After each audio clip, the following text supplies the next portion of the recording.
대한민국 정치권의 가장 깊은 곳. 누구도 감히 입 밖으로 꺼내지 못했지만 모두가 알고 있던 오래된 글담이 하나 있었습니다.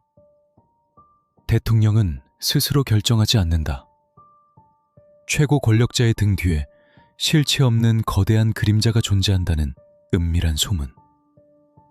그 그림자가 국가의 중대사를 결정하고 막대한 부를 움직이고 있으며 심지어 고위직의 인사까지 쥐락펴락하고 있다는 서늘한 속삭임은 수십 년간 권력의 언저리를 맴돌았습니다. 하지만 모두가 그것을 한낱 삼류 정치 소설이나 헛소문이라 치부했습니다. 완벽하게 통제된 청와대의 두꺼운 철문 안에서 아무런 공적 직책도 없는 단 한 명의 민간인이 국가 시스템 전체를 농단할 수 있다는 것은 상식적으로 그리고 물리적으로 불가능한 일이었으니까요. 하지만 2016년 그 견고하고 오만했던 권력의 성벽에 아주 작은 그러나 치명적인 균열이 생기기 시작합니다. 놀랍게도 그 균열은 국가정보기관이나 검찰의 조사실 혹은 청와대의 밀실이 아닌 평범한 대학 캠퍼스에서 시작되었습니다. 그리고 이 작은 의혹 하나는 이내 대한민국 헌정사상 유례없는 초유의 사태를 불러오는 거대한 폭발의 뇌관이 됩니다. 이 사건의 숨겨진 진실을 끝까지 따라가고 싶다면 지금 구독과 알림 설정을 해주시고 듣고 싶은 다음 사건을 댓글로 남겨주세요. 2016년 여름 서울 서대문구에 위치한 이화여자대학교 캠퍼스. 언제나 학업의 열기로 가득해야 할 이곳에 이상한 기류가 흐르기 시작했습니다. 학생들 사이에서 공유되던 학내 익명 커뮤니티에는 설명할 수 없는 기이한 목격담과 분노 섞인 제보들이 하루가 멀다 하고 쏟아지고 있었습니다. 제보의 핵심은 단순 명료했습니다. 승마 특기생으로 입학한 특정 학생 하나가 단 한 번도 전공 수업에 출석하지 않고도 최고 수준의 학점을 싹쓸이하고 있다는 것이었습니다. 초기 단계에서 이 사건은 그저 흔하게 발생하는 대학 내의 국지적인 학사비리 의혹 중 하나로 여겨졌습니다. 하지만 이 의혹을 파헤치기 위해 스스로 시민수사관을 자처한 대학생들의 정보 수집력은 매서웠습니다. 그들은 학사관리 규정, 출석부 기록, 그리고 해당 학생이 제출했다는 과제물들의 흔적을 끈질기게 추적하고 교차 검증하기 시작했습니다. 학생들이 직접 수집한 초기 증거 자료들은 곧바로 탐사보도 전문 기자들의 책상 위로 전달되었습니다. 제보를 접수한 언론의 취재진과 내사에 착수한 교육당국의 조사관들은 확보된 데이터들을 분석하던 중 도저히 논리적으로 설명할 수 없는 기묘한 패턴들을 발견하게 됩니다. 단순히 부유한 집안의 자녀가 받는 흔한 특혜라고 치부하기에는 학교 측의 방어 기제와 대응 방식이 너무나도 조직적이고 필사적이었기 때문입니다. 수십 년간 깐깐하게 학사를 관리하며 긍지를 지켜오던 명문대의 원로 교수들이 유독 이 한 명의 어린 학생 앞에서는 마치 상부의 엄중한 지시를 받는 하급 관료처럼 행동하고 있었습니다. 진술조서와 내부 이메일 기록을 압수수색하듯 파헤친 기자들의 취재 결과는 참담했습니다. 해당 학생은 과제물을 기한 내에 제출하지 않아도 버젓이 학점이 부여되었고 인터넷에서 대충 짜깁기하여 맞춤법조차 엉망인 조악한 보고서를 제출해도 담당 교수로부터 극찬이 담긴 피드백을 받았습니다. 심지어 체육 특기생의 학점 인정 기준을 완화하기 위해 대학의 학칙마저 소급 적용되어 기형적으로 변경된 사실이 공문서 분석을 통해 적나라하게 드러났습니다. 한 명의 학생을 위해 100년의 역사를 가진 대학의 행정 시스템 전체가 통째로 조작되고 있었던 것입니다. 조사팀과 탐사보도 기자들의 머릿속에는 자연스럽게 하나의 거대한 의문 부호가 떠올랐습니다. 대체 이 학생의 배경에 누구의 그림자가 있는 것인가? 수사의 초점은 자연스럽게 이 특기생의 배우, 즉 어머니라는 인물을 향해 좁혀지기 시작했습니다. 취재진은 당시 학내 관계자들과 교수들을 상대로 광범위한 블라인드 인터뷰를 진행했습니다. 그 과정에서 학생의 어머니가 학교에 직접 찾아와 원칙을 고수하던 지도교수를 향해 거침없는 폭언을 퍼부었고, 그 직후 해당 교수가 일방적으로 교체되었다는 충격적인 증언들이 쏟아져 나왔습니다. 이는 아무리 재력이 뛰어난 평범한 학부모라 할지라도 결코 행사할 수 없는 압도적인 위력이었습니다. 철저한 통제와 지시를 따르는 권력의 생태계 속에서 이 어머니라는 인물은 절대적인 갑의 위치에 군림하고 있었습니다. 이때부터 사건은 단순한 학내 비리 조사에서 벗어나 보이지 않는 거대 권력의 불법적인 개입과 부적절한 관계망을 의심하는 심층적인 권력형 비리 추적 단계로 급전환하게 됩니다. 기자들은 즉각 학생의 어머니인 최순실이라는 이름 주변의 모든 정보망을 가동하여 프로파일링에 착수했습니다. 과거의 행적, 얽히고 설킨 부동산 거래 내역, 해외 출입국 기록, 그리고 주변 지인들의 과거 증언들을 마치 조각난 퍼즐을 맞추듯 하나둘씩 조립해 나갔습니다. 그 과정에서 안개 속에 가려져 있던 실체가 드러날수록 조사관들과 베테랑 기자들조차 자신들이 맞닥뜨린 진실의 무게에 등골이 서늘해지는 것을 느꼈습니다. 그녀는 공직에 단 한 번도 몸담은 적이 없는 철저한 민간인이었습니다. 공식적인 권력의 계통도 그 어디에도 그녀의 이름은 존재하지 않았습니다. 하지만 놀랍게도 그녀의 이름 주변에는 항상 대한민국의 경제를 쥐고 흔드는 거대 재벌 기업들의 자금 흐름과 청와대 고위 관료들의 은밀한 네트워크가 거미줄처럼 촘촘하게 얽혀 있었습니다. 사건의 스케일은 이제 대학 캠퍼스의 당장을 넘어 글로벌 단위로 확장되고 있었습니다.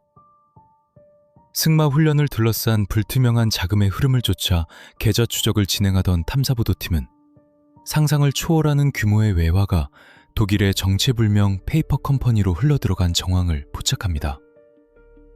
은밀한 접대나 부적절한 거래의 흔적을 찾기 위해 수백 장의 외환 송금 내역을 밤새워 분석하던 조사팀은 이 막대한 자금의 출처가 다름 아닌 대한민국 최대의 권력형 자본, 바로 삼성그룹이라는 사실을 확인하고 경악을 금치 못합니다. 일개 대학생의 승마 훈련과 말 구입비로 수십억 원에서 수백억 원에 달하는 기업의 자금이 움직였다는 것은 단순히 개인의 비뚤어진 모정을 넘어선 것이었습니다. 그것은 권력의 그늘 속에서 이루어진 막대한 이권과 특혜를 주고받는 거대한 권력과 자본의 카르텔이 실존한다는 가장 명백하고도 소름 끼치는 방증이었습니다. 이화여대 학생들의 거센 항의와 매서운 겨울바람 속의 시위가 연일 이어지는 가운데 언론의 집요하고 냉철한 탐사보도가 매일 밤 뉴스를 장식하면서 여론의 압박은 걷잡을 수 없이 거세졌습니다. 초기에는 근거 없는 낭설이라며 오만하게 침묵으로 일관하던 권력의 심장부도 점차 당황하는 기색을 숨기지 못하고 스텝이 꼬이기 시작했습니다.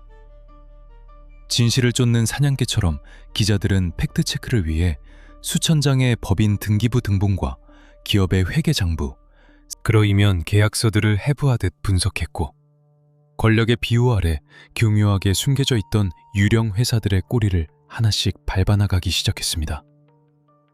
이 치열한 추적의 과정에서 마침내 최순실이 실소유주로 강력하게 의심되는 미르재단과 K스포츠재단이라는 정체불명의 거대 자금 저수지들이 그 검고 흉측한 실체를 수면 위로 드러내게 됩니다. 설립 서류가 접수된 지 단 며칠 만에 번갯불에 콩 볶아 먹듯 대한민국 재계 서열 최상위권의 대기업들로부터 무려 800억 원에 가까운 천문학적인 자금을 긁어모은 이 재단들. 이사진 명단에는 놀랍게도 최순실의 측근들, 이른바 숨겨진 네트워크의 인물들이 핵심 요직을 완벽하게 장악하고 있었습니다. 조사팀은 턱 밑까지 차오르는 긴장감 속에서 스스로에게 묵직한 질문을 던질 수밖에 없었습니다. 도대체 어떻게 아무런 법적 권한도 없는 한 명의 민간인이 대한민국 굴지의 대기업 회장들의 팔을 비틀어 이토록 막대한 자금을 강제로 동원할 수 있었을까? 어떻게 100년 전통의 명문 대학 학칙을 종이장처럼 구겨버리고 국가의 엘리트 체육 시스템과 재무 시스템을 개인의 사유물처럼 주무를 수 있었을까? 이 모든 비정상적이고 기형적인 권력의 흐름, 그 모든 화살표의 끝을 따라가다 보면 단 하나의 절대적인 방향이 존재하고 있었습니다. 바로 대한민국 최고 권력의 심장부, 청와대였습니다. 수사관들과 탐사보도 기자들이 마주한 것은 단순한 일탈이나 개인의 부패 스캔들이 아니었습니다. 그것은 국가의 공적 시스템과 민주주의의 근간이 한 명의 개인과 그를 비호하는 세력에 의해 철저하게 유린당하고 농단된 거대한 국정 개입의 서늘한 서막이었습니다. 어둠 속에서 그저 괴담으로만 속삭여지던 이야기가 부정할 수 없는 실체적 증거와 데이터를 갖춘 거대한 괴물로 변모하여 대한민국의 민낯을 덮치는 순간이었습니다. 이제 권력의 방어벽은 곳곳에서 붕괴할 조짐을 보이고 있었습니다. 그리고 2016년 가을의 어느 날, 한 언론사의 취재팀이 황급히 비워진 어느 텅 빈 사무실에서 우연히 발견하게 된 낡은 물건 하나는 이 모든 의혹의 파편들을 되돌릴 수 없는 진실의 폭풍 속으로 집어삼키게 됩니다. 철옹성 같던 권력의 문을 산산조각낸 그 작고 차가운 디지털 기기. 치열한 법적 공방과 진실 추적의 판도를 완벽하게 뒤집어버린 그 지독하고도 끔찍한 판도라의 상자가 지금 막 열리기 직전이었습니다. 2016년 10월 서울 강남구 신사동에 위치한 한 평범한 상가 건물. 진실을 쫓는 탐사보도 전문 기자들의 집요한 추적이 마침내 한 텅 빈 사무실에 굳게 닫힌 문 앞까지 당도했습니다. 사무실의 문패에는 더 블루케이라는 낯선 이름이 적혀 있었습니다. 최순실이라는 베일에 쌓인 인물이 실소유주로 의심되는 거대한 권력형 자본의 흐름을 주도한 정체불명의 페이퍼 컴퍼니. 기자들은 수많은 법인 등기부 등본과 복잡하게 얽힌 자금의 꼬리를 역추적한 끝에 이 은밀한 공간의 주소를 찾아낼 수 있었습니다. 하지만 문을 열고 들어간 기자들을 맞이한 것은 서늘한 정적뿐이었습니다. 사무실은 마치 누군가에게 쫓기듯 황급히 짐을 빼서 도망치는 적이 역력했습니다. 서류 더미는 파쇄되어 있었고 쓸만한 집기들은 모두 사라진 상태였습니다. 증거인멸의 짙은 그림자가 공간을 지배하고 있었습니다. 하지만 완벽한 범죄란 존재하지 않으며 아무리 서둘러 도망치려 해도 진실의 파편은 반드시 어딘가에 남기 마련입니다. 건물 관리인이 처분하기 위해 복도 한 구석에 버려둔 낡은 책상 하나, 그리고 그 책상 서랍 깊숙한 곳에 방치되어 있던 쓰레기 더미 속에서 탐사보도 기자들의 예리한 시선에 작은 전자기기 하나가 포착되었습니다. 구형 삼성 갤럭시 태블릿 PC였습니다.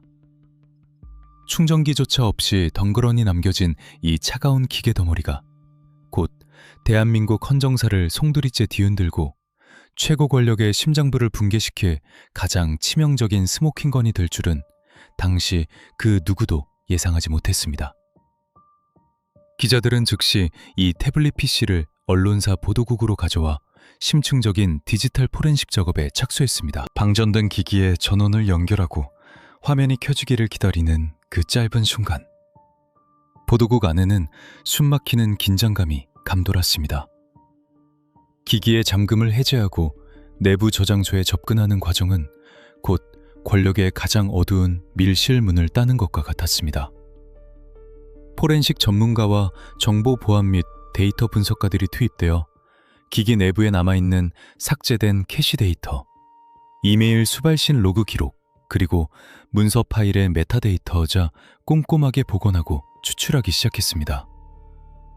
그리고 마침내 화면에 나타난 폴더들을 열어본 순간 데이터를 분석하던 베테랑 기자들과 조사관들은 자신의 눈을 의심하며 경악을 금치 못했습니다. 태블릿 PC 안에는 무려 200여 개가 넘는 파일들이 고스란히 저장되어 있었습니다. 그것은 평범한 개인의 사진이나 일상적인 메모가 아니었습니다. 파일의 제목들은 하나같이 믿을 수 없을 만큼 무겁고 위험했으며 국가의 안보와 직결된 것들이었습니다. 국무회의 말씀 자료, 대통령 휴가 일정, 해외 순방 외교 일정, 심지어 북한 국방위원회 비밀 접촉 결과와 같은 최고 등급의 국가 극비 문서들이 일개 민간인이 사용하던 버려진 태블릿 PC 안에서 무더기로 쏟아져 나온 것입니다. 더욱 충격적인 것은 문서의 내용만이 아니었습니다. 포렌식 수사 기법의 핵심인 타임라인 교차 검증을 통해 파일의 생성 시각과 최종 수정 시각을 분석한 결과는 창담함을 넘어 공포스럽기까지 했습니다.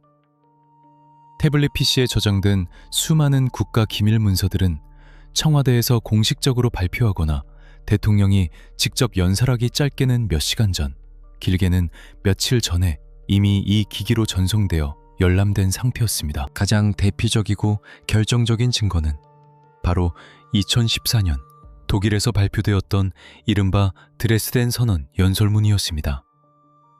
대한민국의 통일 비전과 대북 정책의 근간을 담은 이 초특급 기밀 문서가 대통령의 입을 통해 세상에 공개되기 무려 하루 전에 최순실의 태블릿 PC에서 열려 있었던 것입니다.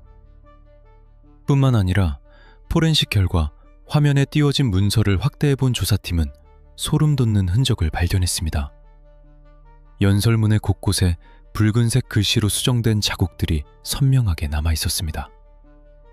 국가의 공식적인 외교 정책과 대통령의 정치적 메시지가 아무런 공적 직책도, 권한도, 안보 취급 인가도 없는 한 명의 민간인의 손끝에서 첨삭되고 재단되고 있었던 것입니다. 이는 단순히 부적절한 관계나 은밀한 접대를 통한 이권 개입의 차원을 아득히 뛰어넘는 문제였습니다. 수십만 명의 공무원들이 피땀 흘려 구축한 국가의 행정 시스템과 헌법에 명시된 민주주의의 의사결정 구조가 완전히 무너져 내렸음을 의미하는 완벽한 물증이었습니다. 취재진은 조작의 가능성을 원천 차단하기 위해 수백 번의 팩트체크를 반복했습니다. 태블릿 PC에 등록된 계정 정보, 메일 수발 신자, IP 주소, 기기에 저장된 소유자의 개인 사진들, 그리고 GPS 위치 정보 기록까지. 모든 디지털 증거와 동선 데이터는 오직 단 한 사람, 최순실을 실사용자로 지목하고 있었습니다. 권력의 비호 아래 철저하게 숨겨져 있던 비선 실세의 존재가 0과 1로 이루어진 명백하고도 차가운 디지털 데이터 앞에서 그 민낯을 완전히 드러낸 순간이었습니다. 조사관들과 기자들의 머릿속을 맴돌던 거대한 의문은 이제 걷잡을 수 없는 분노와 충격으로 바뀌었습니다. 청와대의 두꺼운 보안 시스템과 겹겹이 쌓인 경호처의 통제망은 도대체 무엇을 위해 존재했던 것일까요? 헌법기관인 정부 부처의 장관들조차 쉽게 접근할 수 없는 최고 권력자의 일정과 기밀 서류들이 어떻게 보안 파일 형태도 아닌 일반 이메일 첨부 파일로 민간인의 개인 기기에 실시간으로 전송될 수 있었을까요? 이 기형적이고 비정상적인 권력의 직통라인, 그 거대한 은밀한 네트워크를 설계하고 묵인한 궁극적인 책임자는 과연 누구인가? 이제 사건의 본질은 완전히 변했습니다. 텅 빈 사무실에서 발견된 이 낡은 태블릿 PC는 한낱 전자기기가 아니었습니다. 그것은 대한민국 최고 권력의 심장부에 기생하며 국가 시스템을 갉아먹고 있던 그림자 권력의 실체를 폭로하는 절대 열려서는 안 될 치명적인 판도라의 상자였습니다. 2016년 10월 24일 밤, 모든 교차 검증을 마친 언론은 마침내 이 충격적인 디지털 포렌식 결과를 세상을 향해 터뜨립니다. 방송을 통해 붉은색 밑줄이 그어진 대통령의 연설문이 공개된 그날 밤, 대한민국 전체는 무거운 충격과 침묵, 그리고 이내 끓어오르는 거대한 분노에 휩싸이게 됩니다. 모든 증거가 가리키는 방향은 이제 명확해졌습니다. 단순한 측근 비리가 아니라 국가 권력의 사유화. 그렇다면 대체 최순실이라는 인물은 누구이기에 일국의 대통령을 등 뒤에서 조종하며 이토록 무소불위의 권력을 휘두를 수 있었던 것일까요? 수사당국과 탐사보도팀의 다음 추적의 칼끝은 자연스럽게 대통령과 최순실, 두 사람의 기묘하고도 오랜 40년의 역사적 인연을 향해 정조준되기 시작했습니다. 그들의 관계가 시작된 과거의 기록들을 들추어낼수록 권력의 그늘 속에 숨겨져 있던 상상조차 하지 못한 끔찍한 진실들이 서서히 그 모습을 드러낼 준비를 하고 있었습니다. 태블릿 PC가 토해낸 수백 개의 기밀 문서들은 명백하고도 차가운 물증이었습니다. 하지만 이 압도적인 증거들 앞에서도 수사관들과 탐사보도 기자들의 머릿속에는 여전히 논리적으로 설명되지 않는 거대한 의문이 또아리를 트르고 있었습니다. 도대체 어떻게 일개 민간인이 헌법재판소, 검찰, 국정원 등 국가의 모든 감시망을 완벽하게 회피한 채 최고 권력자의 등 뒤에 올라탈 수 있었는가? 아무런 정치적 기반도 공적인 직책도 없는 한 인물이 어떻게 국가의 굵직한 정책을 쥐락펴락하며 무소불위의 권력을 휘두를 수 있었는가? 이 비정상적인 지배구조의 기원을 파헤치기 위해 취재진과 정보기관의 내사팀은 최순실이라는 인물에 대한 전면적인 프로파일링 작업에 돌입했습니다. 그것은 단순히 한 개인의 범죄 이력을 쫓는 것을 넘어 대한민국 권력의 심장부에 기생해온 오래된 바이러스의 근원을 추적하는 과정이었습니다. 수사팀은 시간을 거슬러 올라가 수십 년 전의 낡은 기록들을 먼지 구덩이 속에서 하나둘씩 끄집어내기 시작했습니다. 과거의 신문기사, 빛바랜 흑백 사진, 그리고 오래된 방송 영상의 아카이브를 샅샅이 뒤지는 과정에서 두 사람의 관계가 시작된 1970년대의 뼈아픈 역사가 수면 위로 떠올랐습니다. 비극적인 사건으로 흉탄의 어머니를 잃고 곧이어 아버지마저 잃으며 깊은 상실감과 극도의 고립감에 빠져있던 젊은 퍼스트레이디. 세상과 단절된 채 철저히 닫힌 그녀의 내면 세계로 가장 먼저 그리고 가장 깊숙이 파고든 인물은 바로 최순실의 아버지인 최태민이었습니다. 초기에는 그저 상실의 아픔을 달래주는 심리적 위안과 종교적 멘토링의 형태로 시작되었던 이들의 만남은 시간이 흐를수록 점차 맹목적인 의존 관계로 변질되기 시작했습니다. 조사관들은 과거의 주변인들을 상대로 광범위한 탐문 수사와 진술 조서를 작성하며 이 기묘한 인연의 진화 과정을 추적했습니다. 아버지를 거쳐 딸인 최순실에게로 고스란히 대물림된 이 유착 관계는 40년이라는 긴 세월 동안 세간의 눈을 피해 권력의 그늘 속에서 곰팡이처럼 은밀하게 배양되고 있었습니다.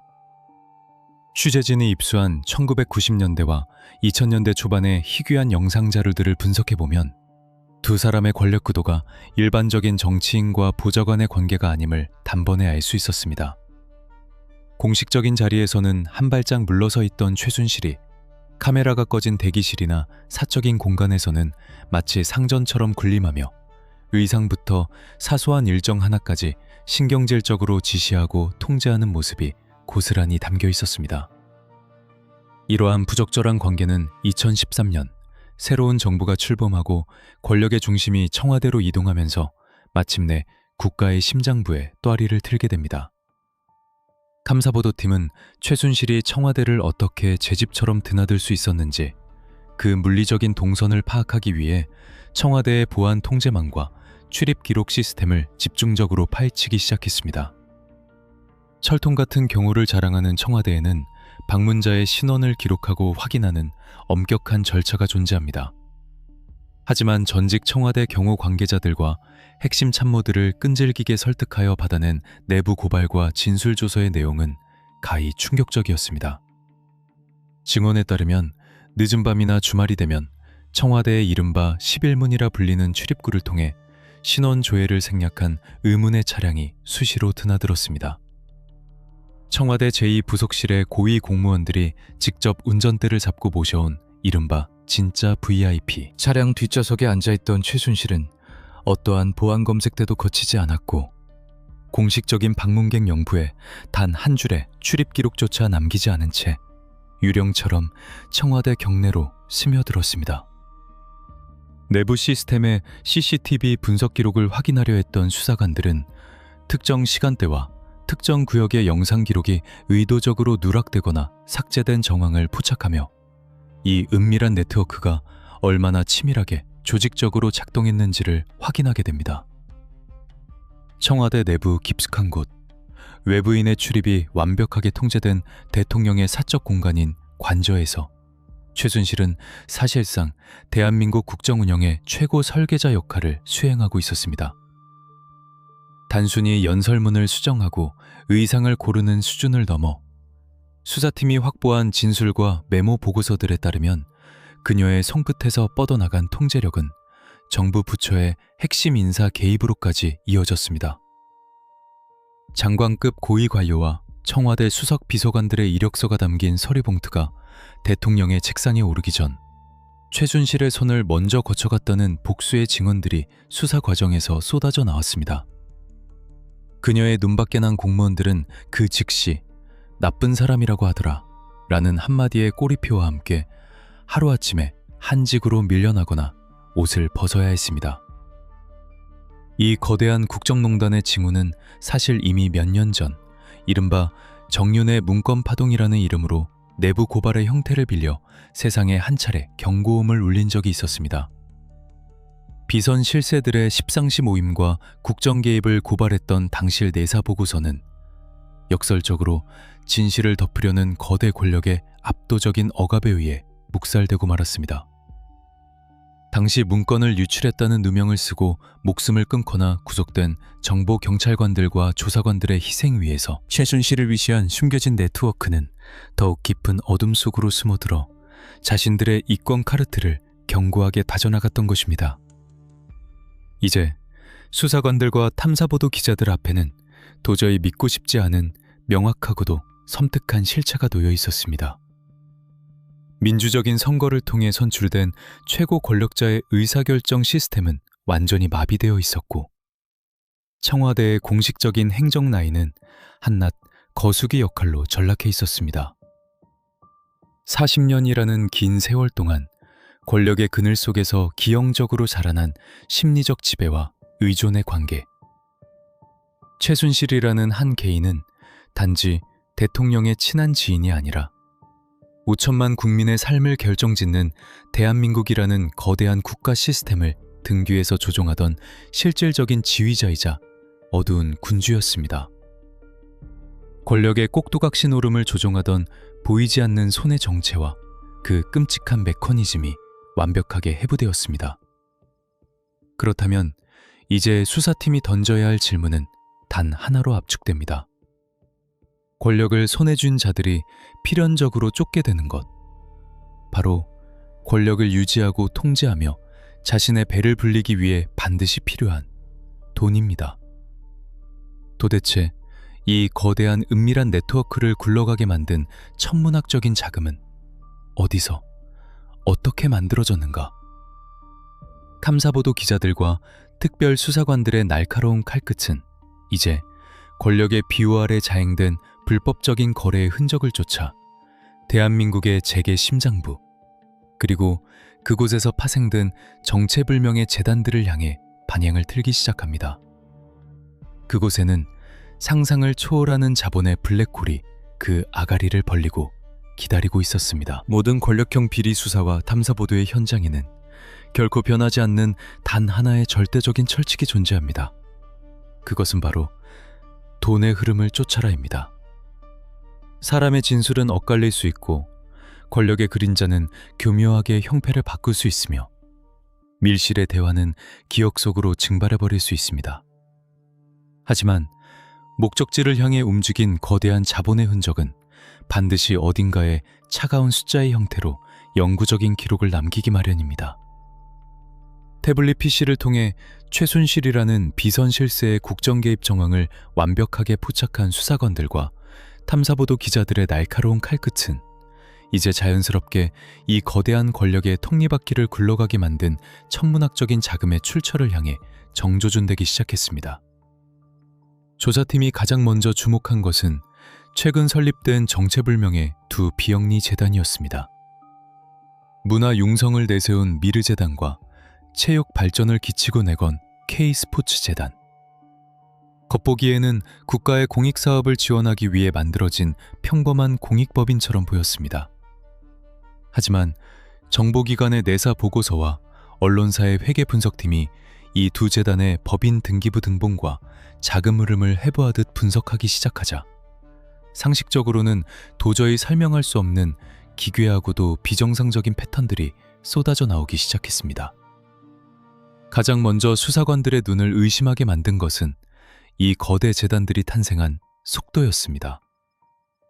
대한민국에서 수백억 원 규모의 공익재단을 설립하기 위해서는 엄격한 자격심사와 복잡한 서류 검토, 그리고 주무부처의 까다로운 타당성 조사를 거쳐야만 합니다. 보통 수개월에서 길게는 1년 이상이 소요되는 고된 행정 절차입니다. 그러나 미르재단과 K스포츠재단은 달랐습니다. 탐사보도 기자들이 문화체육관광부의 내부 행정망 시스템과 문서 수발신 기록을 교체 검증한 결과 이 두 재단의 설립 허가증은 신청 서류가 접수된 지 단 하루 만에 정광석화처럼 발급되었습니다. 담당 공무원들이 주말을 반납하고 심지어 관할 부처의 고위 관료가 직접 서울로 출장을 와서 서류에 도장을 찍어주는 초유의 특혜가 제공된 정황이 공문서 분석을 통해 적나라하게 드러났습니다. 더욱 치명적인 증거는 재단의 창립총회 회의록에서 발견되었습니다. 두 재단의 설립 시기는 몇 달의 간격이 있었음에도 불구하고 취재진이 입수한 양측의 회의록 내용은 토시 하나 틀리지 않고 완벽하게 동일했습니다. 심지어 오타와 띄어쓰기 오류마저 똑같은 위치에 존재했습니다. 이는 누군가 하나의 원본 파일을 복사하여 이름만 바꾸어 붙여넣기한 명백한 공문서 위조 및 조작의 물리적 증거였습니다. 수백억 원의 자본이 움직이는 거대 재단이 이토록 허술하고 불법적인 서류 조작을 통해 유령처럼 탄생할 수 있었던 이유는 단 하나. 이 모든 절차를 뛰어넘게 만든 압도적인 권력의 지시가 존재했기 때문입니다. 재단의 기형적인 탄생 배경을 파악한 수사팀은 곧바로 이 재단의 통장으로 쏟아져 들어온 막대한 자금의 출처를 추적하기 위해 광범위한 계좌 압수수색 영장을 집행했습니다. 은행의 서버에서 추출된 엑셀 형태의 금융거래 내역서 화면이 수사관들의 모니터에 띄어진 순간 조사실에는 무거운 침묵이 내려앉았습니다. 단 며칠 만에 대한민국 재계 서열 최상단에 위치한 53개의 초일류 대기업들이 앞다투어 무려 774억 원이라는 천문학적인 거액을 두 재단의 계좌로 입금한 기록이 선명하게 남아 있었습니다. 삼성, 현대, SK, LG 등 대한민국의 경제를 쥐고 흔드는 거대 그룹들이 마치 누군가의 명령에 철저히 복종하듯 일사불란하게 돈을 상납하고 있었습니다. 수사관들은 기업 회계 담당자들과 자금 집행 책임자들을 은밀하게 소환하여 강도 높은 진술조사를 진행했습니다. 초기에는 국가 발전을 위한 순수한 자발적 기부였다라며 철저하게 입을 맞춘 듯 방어적인 태도로 일관하던 기업의 실무자들도 수사팀이 제시한 통화 기록과 내부 품위서 결제 내역 앞에서는 결국 무너져 내리기 시작했습니다. 그들의 입을 통해 폭로된 진실은 대한민국의 자본주의 시스템이 얼마나 참담하게 왜곡되어 있는지를 보여주는 완벽한 축소판이었습니다. 기업들에게 거액의 헌납을 강요한 행동대장 역할은 놀랍게도 재계의 이익을 대변해야 할 전국 경제인 연합회 전경련가 맡고 있었습니다. 그리고 전경련의 임원들에게 각 기업별로 할당된 모금 액수의 가이드라인을 하달한 배후 조종자는 다름 아닌 청와대의 경제수석이었습니다. 탐사보도팀은 청와대 고위관계자의 대포폰 통화 내역과 전경련 임원진 사이의 문자메시지 복원 데이터를 확보했습니다. 그 속에는 VIP의 관심 사안이다, 내일까지 반드시 입금을 완료하라는 식의 노골적인 압박과 협박성 지시가 고스란히 담겨 있었습니다. 대한민국의 심장부인 청와대가 권력의 칼날을 휘두르며 기업들의 팔을 비틀어 거액의 자금을 강제로 뜯어내는 거대한 수금 기계로 전락해버린 순간이었습니다. 그렇다면 이렇게 갈취하듯 긁어모은 774억 원의 막대한 자금은 궁극적으로 어디를 향해 흘러가고 있었을까요? 수사관들과 기자들의 자금 추적은 여기서 멈추지 않았습니다. 재단에 고스란히 쌓여 있어야 할 돈들이 서서히 정체불명의 외부 용역 계약과 컨설팅 비용이라는 명목으로 빠져나가고 있는 정황이 계좌 내역을 통해 포착되었습니다. 재단이 수십억 원짜리 프로젝트를 수의 계약으로 몰아준 업체들의 등기부등본과 주소지를 끈질기게 추적한 끝에 마침내 그 모든 자금의 최종 종착지가 수면 위로 그 흉측한 모습을 드러냈습니다. 그곳은 바로 WK, 비덱스포츠 등 최순실이 차명으로 설립한 국내외의 페이퍼 컴퍼니들이었습니다. 텅 빈 사무실에 전화기 한 대만 덩그러니 놓여있는 유령 회사들이 문화사업과 체육인재 육성이라는 허울 좋은 명목 아래 국가적 자금을 진공청소기처럼 빨아들이고 있었습니다. 이 복잡하게 얽힌 자금 세탁의 네트워크를 설계한 목적은 너무나도 명확했습니다.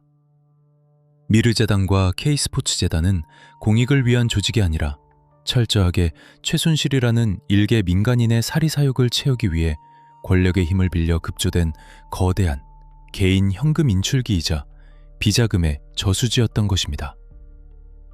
대통령의 권력이 사유화되고 국가의 행정망이 붕괴되었으며 막대한 재벌의 자본이 권력의 협박 아래 강제로 동원되었습니다. 하지만 수사관들은 여기서 가장 본질적이고도 위험한 질문에 직면하게 됩니다.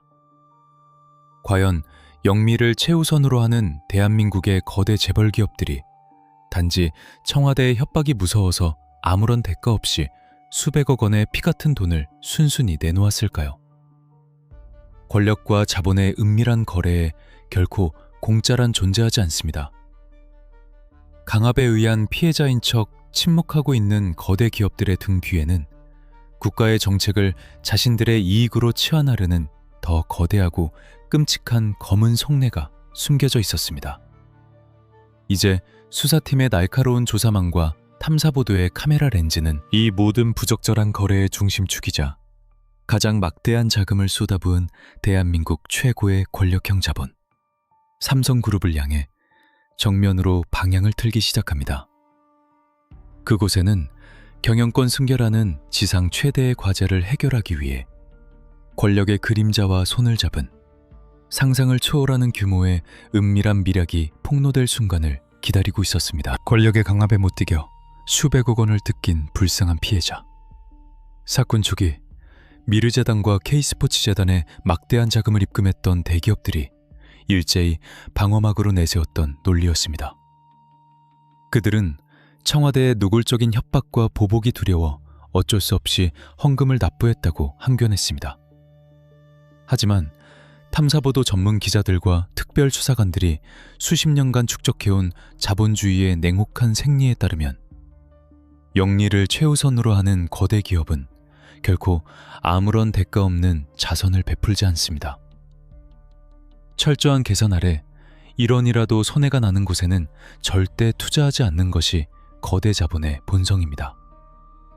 수사팀은 이 막대한 자금의 이동 이면에 분명히 권력과 자본이 서로의 욕망을 맞교환한 은밀한 미략이 존재할 것이라고 확신했습니다. 수사팀의 날카로운 돋보기는 당시 대한민국 재계 서열 1위이자 비선 실세 측에 가장 압도적인 규모의 자금을 쏟아부은 삼성그룹을 향해 정조준되었습니다. 당시 삼성그룹은 경영 역사상 가장 중대하고 절체절명의 과제를 마주하고 있었습니다. 이건희 회장의 갑작스러운 와병 이후 이재용 부회장으로의 안정적인 경영권 승계는 그룹 전체의 사활이 걸린 지상 최대의 목표였습니다. 수많은 계열사들의 지분 구조를 재평하고 지배력을 강화하기 위해 반드시 넘어야 할 산, 그 핵심 열쇠는 바로 삼성물산과 제일모직의 합병이었습니다. 하지만 이 거대한 프로젝트 앞에는 결코 무시할 수 없는 커다란 장애물이 버티고 있었습니다.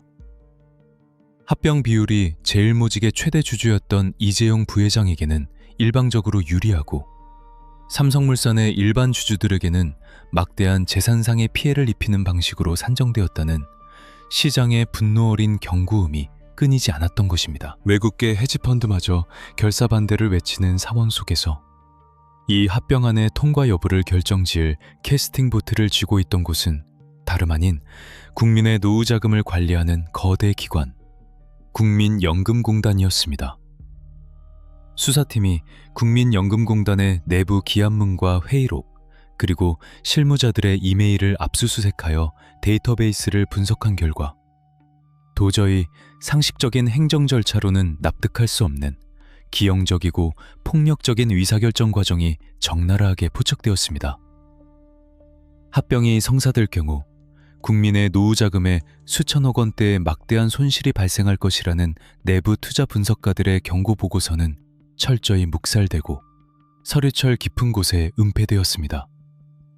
심지어 외부의 독립적인 전문가들로 구성되어 합병 찬반을 객관적으로 심사해야 할 의결권 행사 전문위원회조차 완전히 패싱당한 채 소수의 내부 임원들만 참석한 기습적인 투자위원회에서 합병 찬성표를 던지기로 결의한 것입니다.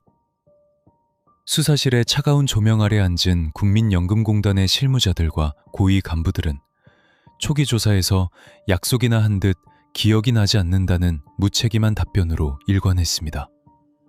그러나 특별수사관들이 디지털 포렌식으로 완벽하게 복원해낸 수만 건의 삭제된 이메일과 청와대 고위 관계자들로부터 걸려온 무수한 압박성 통화 기록들을 눈앞에 던지자 경고했던 그들의 침묵도 이내 산산조각이 나기 시작했습니다.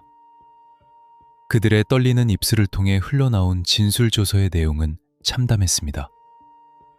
보건복지부 장관을 비롯한 상부의 집요하고도 노골적인 지시가 있었고 그 지시의 최종적인 진원지는 바로 청와대의 경제수석실을 넘어 최고 권력자를 향해 뻗어있다는 뼈아픈 고백이 이어졌습니다.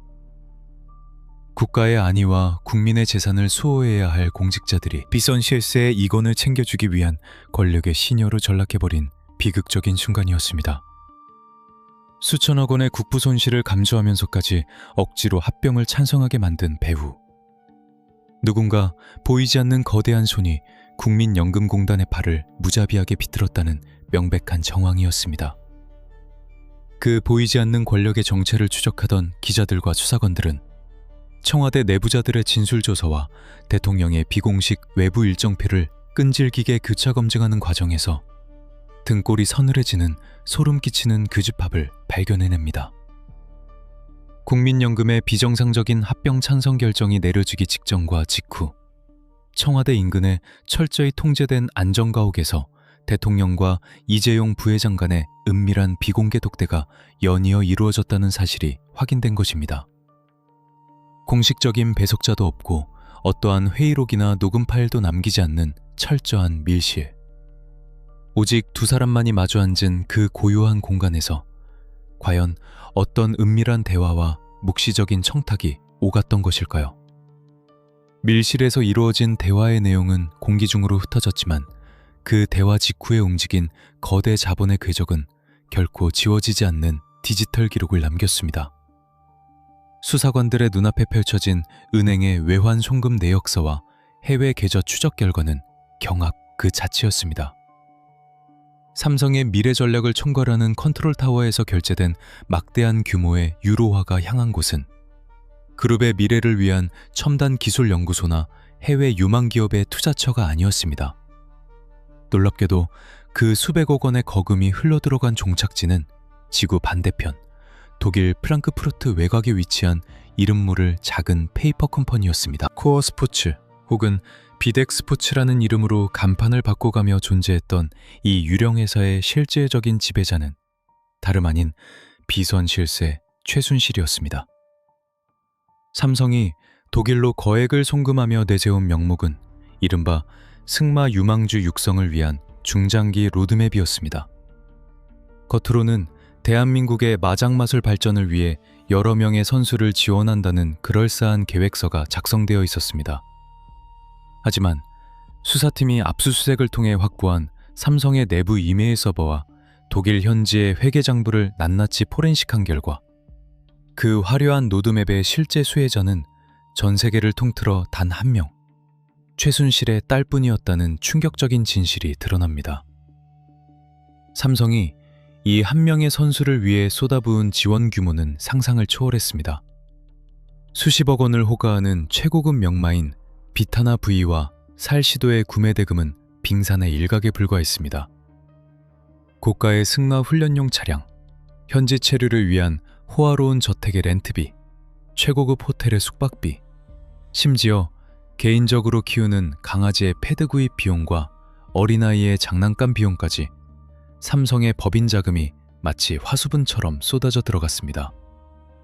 이윤을 추구하는 글로벌 인류 기업이 국가대표 승마팀 전체도 아닌 아무런 공식 타이틀도 없는 한 개인의 훈련과 호화로운 사생활 유지를 위해 수백억 원의 자금을 퍼부었다는 것은 정상적인 기업 활동의 범주로는 도저히 설명할 수 없는 극단적인 비정상이었습니다.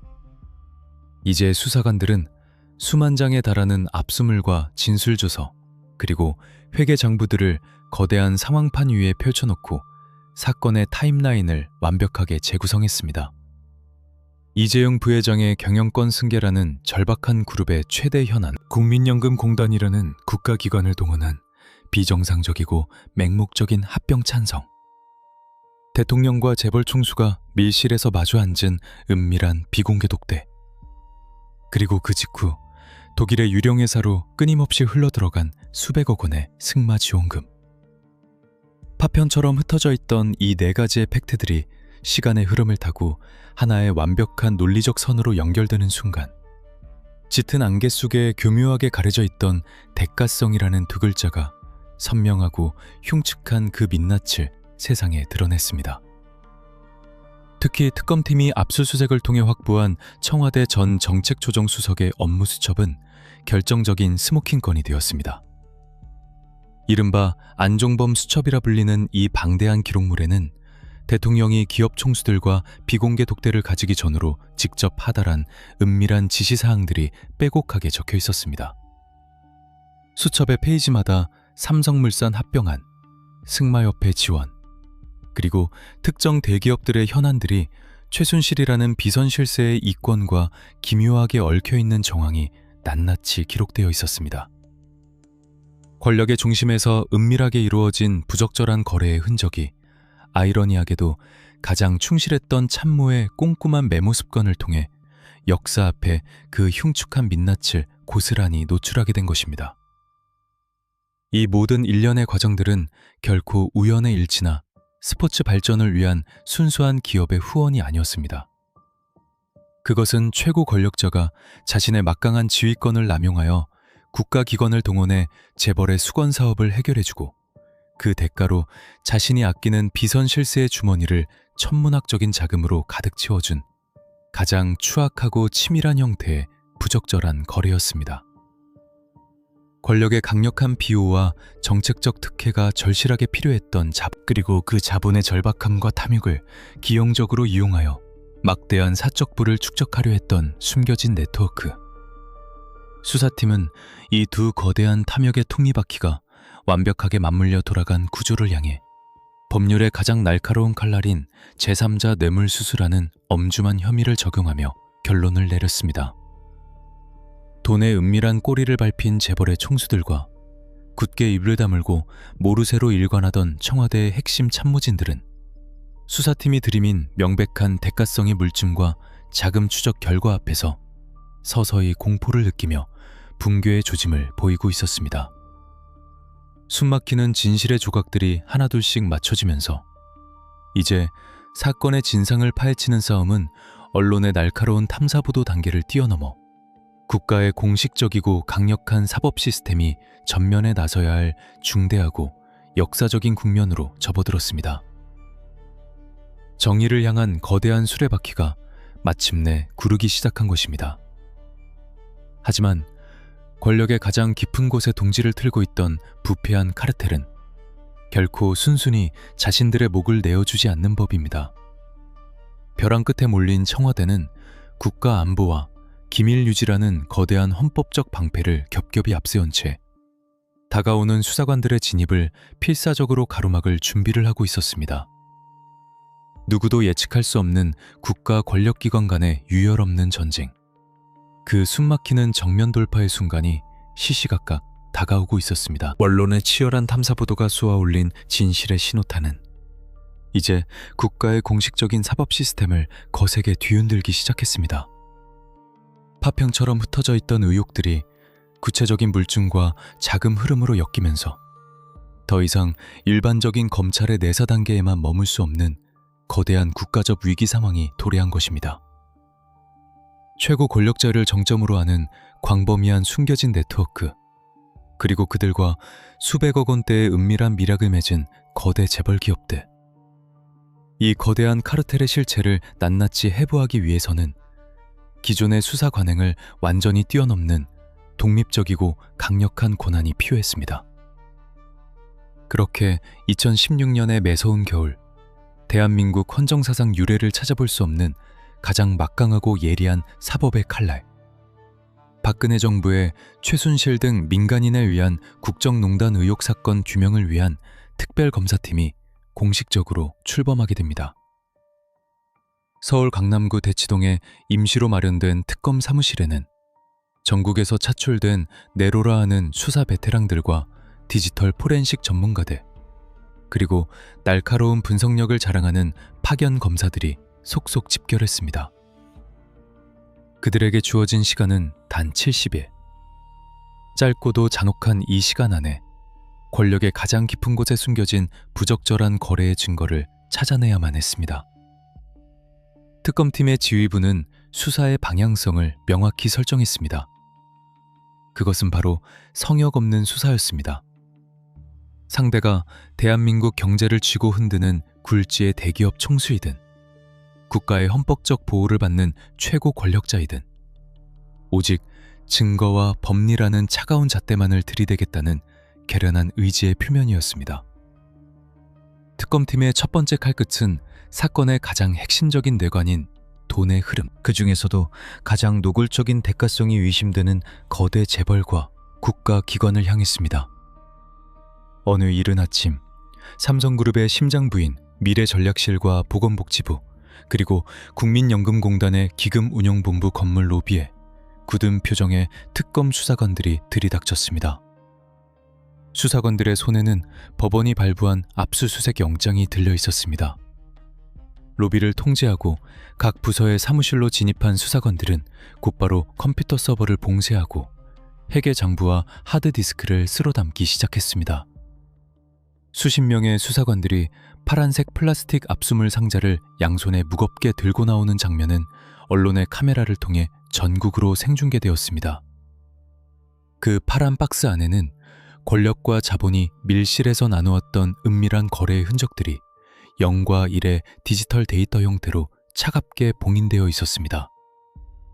압수수색을 통해 확보된 방대한 자료들은 곧바로 대치동 특검 사무실의 디지털 포렌식 센터로 옮겨졌습니다. 분석관들은 밤낮을 가리지 않고 삭제된 이메일을 복원하고 암호화된 메신저 대화 내역을 회복하며 대포폰의 통화 기지국 위치 데이터를 끈질기게 추적했습니다. 방대한 데이터의 바닷속에서 스모킹건을 찾아내는 작업은 지루하고 고통스러운 시간과의 싸움이었습니다. 하지만 특검팀의 집요함은 결국 성과를 내기 시작했습니다. 권력의 압박에 의해 억지지로 작성된 국민연금공단의 합병 찬성 내부 기한문, 그리고 그 지시를 내린 청와대 고위 관료들의 끊임없는 통화 기록들이 시계열 순으로 완벽하게 복원되어 수사망을 촘촘하게 좁혀가고 있었습니다. 대기업과 정부 부처를 쑥대밭으로 만든 특검팀의 거침없는 칼날에 마침내 이 모든 사건의 궁극적인 진원지이자 대한민국 최고 권력의 철옹정인 청와대의 정문을 향했습니다. 2017년 2월 특검 수사관들을 태운 검은색 차량 흰열이 청와대 연풍문 앞에 도착했습니다. 수사관들은 청와대 내부의 경호처, 민정수석실, 비서실장실에 대한 전면적인 압수수색 영장을 제시하며 경내 진입을 시도했습니다. 하지만 그들을 가로막은 것은 굳게 닫힌 철문과 방패를 들고 늘어선 경호 인력들의 거대한 벽이었습니다. 이곳에서 대한민국 법제 사상 가장 팽팽하고 숨막히는 법리적 대치 상황이 벌어집니다. 청와대 측은 형사소송법 제110조를 방패로 내세웠습니다. 군사상 비밀을 요하는 장소는 책임자의 승낙 없이 압수수색할 수 없다는 조항을 근거로 국가 안보를 이유로 특검의 진입을 전면 불허한 것입니다. 특검팀은 청와대 측의 논리를 반박하며 범죄 혐의를 입증할 결정적 증거가 은닉된 장소를 성역화하는 것은 법의 형평성에 어긋난다고 강하게 항의했습니다. 하지만 물리력을 동원하여 청와대 경내로 진입하는 것은 불가능에 가까웠습니다. 결국 5시간이 넘는 기나긴 대치 끝에 청와대 측이 자신들에게 유리한 일부 서류들만 상자에 담아 임의 제출 형식으로 넘겨주는 선에서 압수수색은 무산되고 말았습니다. 권력의 가장 깊은 곳을 지키기 위해 그들은 스스로가 가진 헌법적 권한을 최대한으로 활용하며 진실을 은폐하려 필사적으로 발버둥치고 있었습니다. 비록 청와대 경내 진입이라는 상징적인 목표는 좌절되었지만 특검팀은 결코 흔들리지 않았습니다. 압수수색이라는 물리적 압박이 막혔다면 이제 남은 것은 사람의 심리를 무너뜨리는 정교하고도 차가운 조사실 안에서의 심리전이었습니다. 특검팀은 청와대의 핵심 참모진들, 이른바 문고리 권력으로 불리며 최고 권력자의 수종 역할을 했던 핵심 인물들을 차례로 소환하여 좁고 폐쇄된 조사실의 책상 앞에 앉혔습니다. 초기 조사 과정에서 이들은 철저하게 훈련된 듯 굳은 표정으로 일관했습니다. 전혀 모르는 일이다. 대통령의 지시가 아니었다. 정상적인 국정 수행의 일환이었다. 라며 미리 맞춘 듯한 변명으로 수사관들의 예봉을 피해가려 했습니다. 그러나 노련한 특검 수사관들은 그들의 얄팍한 방어막을 무너뜨릴 가장 치명적인 무기를 준비해 두고 있었습니다. 수사관이 말없이 조서를 덮고 조사실 책상 위에 놓인 노트북의 재생 버튼을 누르는 순간 무겁게 가라앉아 있던 조사실의 공기는 일순간 얼어붙었습니다.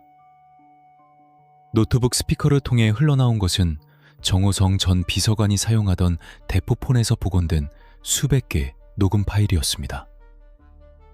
그 속에는 늦은 밤 국가의 기밀 사항을 최순실에게 실시간으로 보고하고 오히려 일개 민간인인 그녀의 신경질적인 질책과 지시를 고분고분하게 따르는 청와대 핵심 참모의 비굴한 목소리가 너무나도 선명하게 담겨 있었습니다. 부인할 수 없는 자신의 목소리가 조사실에 울려 퍼지자 태산처럼 버티고 있던 참모진들의 눈빛은 심하게 흔들리기 시작했습니다. 그것이 끝이 아니었습니다. 수사관들은 이어서 압수물 상자에서 꺼낸 수십 건의 낡은 업무수첩 복사본을 피의자들의 눈앞에 펼쳐 보였습니다. 안종범 전 정책조정수석이 날짜와 시간 단위로 꼼꼼하게 기록해둔 이른바 안종범 업무수첩이었습니다.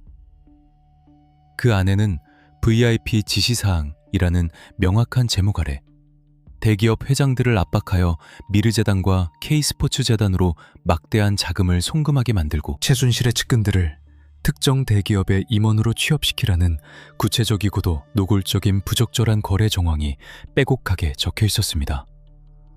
심지어 최순실 딸의 승마 지원을 챙기라는 은밀한 지시까지 대통령의 입을 통해 직접 하달되었다는 완벽한 정황 증거가 수첩의 잉크로 뚜렷하게 남아 있었습니다.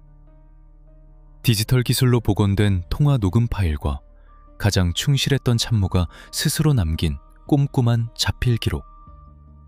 도저히 빠져나갈 틈이 없는 이 완벽한 교차 검증의 그물망 앞에서 권력의 꼭두각시 노릇을 하며 침묵을 지키던 이들의 심리적 방어선은 마침내 완전히 붕괴해버리고 맙니다. 묵비권으로 일관하던 피의자들은 땀을 쥐며 고개를 떨구었고 그들의 떨리는 입술 사이로 마침내 수사관들이 기다리던 결정적인 한마디가 흘러나왔습니다. 모든 것은 대통령의 지시가 있었습니다.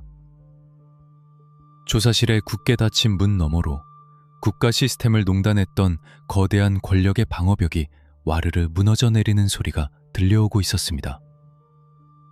특검팀의 치밀한 수사와 끝을 알 수 없는 추적은 결국 권력의 최정점에 다가섰습니다. 하지만 법의 심판대를 세우는 것은 수사관들의 몫이었지만 그 심판대를 움직일 진정한 동력은 다른 곳에서 끓어오르고 있었습니다. 분노한 민심이 차가운 겨울 광장을 가득 채우며 스스로 권력의 주인이 누구인지를 증명하기 위한 거대한 횃불을 들어올릴 준비를 하고 있었습니다. 역사의 물줄기가 완전히 뒤바뀌는 붉게 타오르는 겨울밤이 시시각각 다가오고 있었습니다. 특검의 좁고 폐쇄적인 조사실 안에서 권력을 호위하던 핵심 참모들의 방어벽이 산산조각나며 무너져 내리던 바로 그 시각. 이 역사적인 사건을 진정한 결말로 이끌어가는 가장 거대하고 압도적인 동력은 차가운 수사기관의 밀실이 아닌 뼛속까지 시린 칼바람이 몰아치던 서울의 한복판에서 맹렬하게 끓어오르고 있었습니다. 2016년의 겨울, 대한민국은 그 어느 때보다 차갑고도 뜨거운 역사의 소용돌이 한가운데를 관통하고 있었습니다. 어둠 속에서 은밀하게 기생해온 부적절한 권력의 카르텔을 세상에 빛이 닿는 곳으로 강제로 끌어낸 것은 다름 아닌 수천만 개의 작고 가녀린 촛불들이었습니다. 언론의 날카로운 탐사 보도를 통해 매일 밤 뉴스 앵커의 입을 타고 쏟아지는 충격적인 진실들은 평범한 시민들의 일상을 무거운 절망과 분노로 마비시켰습니다. 텅 빈 사무실에 버려진 책상에서 발견된 태블릿 PC. 대기업의 총수들을 밀실로 불러들여 막대한 자금을 강제로 동원하게 만든 정황. 아무런 공적 권한도 없는 일개 민간인의 지시 아래 국가의 최고 기밀 문서들이 첨삭되고 인사권이 농단되었다는 서늘한 팩트체크 결과. 이 모든 증거들은 단순히 한 정권의 도덕적 일탈이나 부패 스캔들을 넘어 국민들이 수십 년간 피땀 흘려 구축해놓은 민주주의 헌법 시스템 자체에 대한 치명적이고도 비열한 배신이었습니다.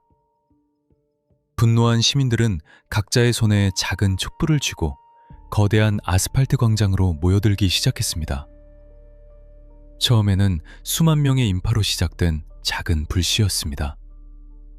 청와대 측은 사태의 심각성을 인지하지 못한 채 자신들의 정치적 안위를 지키기 위해 철저하게 계산된 어설픈 사과와 꼬리 자르기식 대국민 담화를 발표하며 여론을 잠재우려 시도했습니다. 하지만 진실을 은폐하려는 권력의 얄팍한 변명은 오히려 광장의 분노에 기름을 붓는 기폭제가 되었습니다.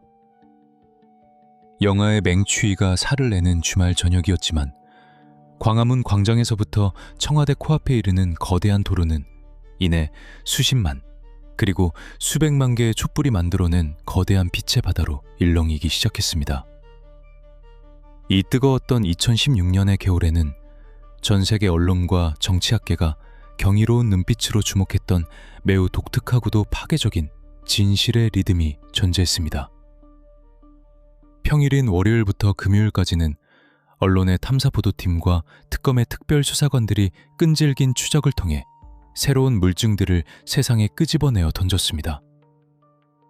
은밀한 지시가 고스란히 담긴 피의자들의 통화 녹음 파일, 권력과 재벌의 유착을 명백하게 증명하는 회계장부의 작은 물음, 그리고 조사실에서 확보된 엇갈린 진술조서의 내용들이 뉴스의 헤드라인을 쉴 새 없이 장식했습니다. 매일 오후 대치동 특검 사무실 앞에서는 수사 진행 상황을 알리는 공식 브리핑이 열렸습니다. 국민들은 마치 전쟁의 최전선에서 들려오는 승전보를 기다리듯 텔레비전과 스마트폰 화면 앞에서 특검 대변인의 입술에 온 신경을 집중했습니다. 압수수색 영장이 청구되거나 핵심 피의자가 구속 송치될 때마다 광장의 시민들은 환호성을 내질렀습니다. 반대로 청와대의 거부로 압수수색이 무산되거나 재벌 총수의 구속영장이 법원에서 기각되는 날이면 그 분노는 배가 되어 주말의 촛불 규모를 더욱 거대하게 키우는 도화선이 되었습니다. 수사관들의 차가운 이성과 시민들의 뜨거운 분노가 완벽하게 교감하며 전진하는 역사상 유례를 찾기 힘든 거대한 국민적 합동수사의 현장이었습니다.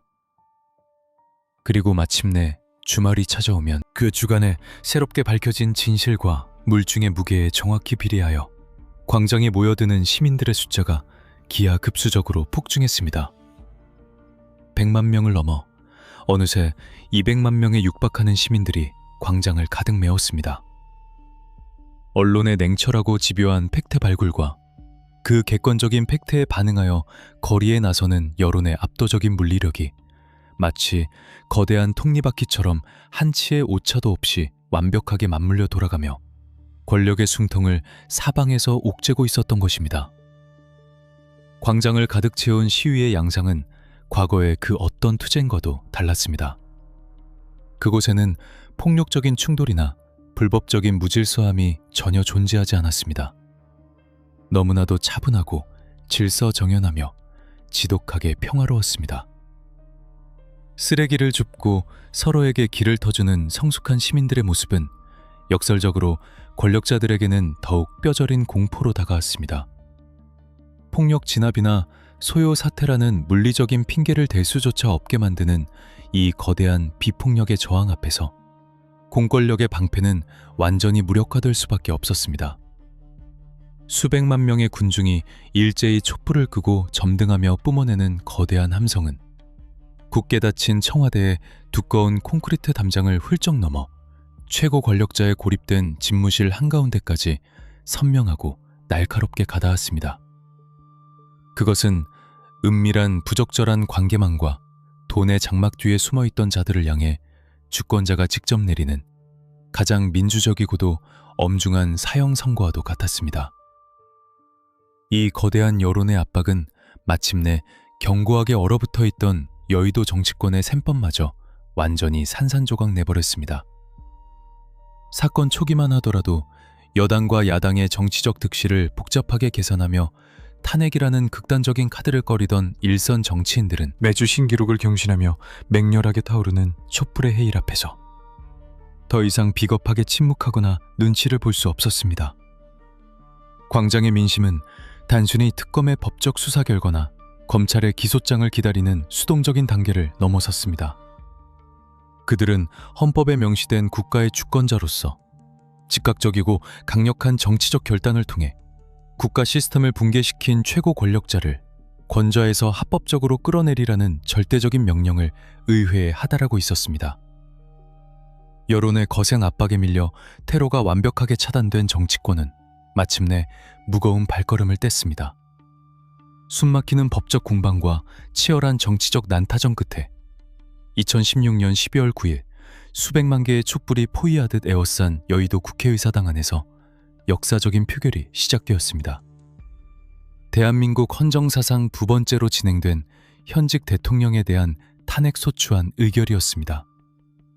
권력의 비호 아래 특정 재벌기업과 자행된 천문학적 규모의 부적절한 거래, 헌법 정신의 중대한 위배, 그리고 공무상 비밀 누설이라는 묵직하고도 치명적인 혐의들이 탄핵의 사유로 빼곡하게 적시되어 있었습니다. 오후 4시 10분, 국회의장의 무거운 의사봉 소리와 함께 전광판에 표결 결과가 띄워졌습니다. 결과는 찬성 234표, 압도적인 가결이었습니다. 헌법을 조롱하고 권력을 사유화했던 오만한 제국이 거리로 쏟아져 나온 시민들의 촛불에 의해 마침내 국회의 두꺼운 문을 열어젖히고 그 직무가 완전히 정지되어 버린 순간이었습니다. 하지만 끝날 때까지 끝난 것은 아니었습니다.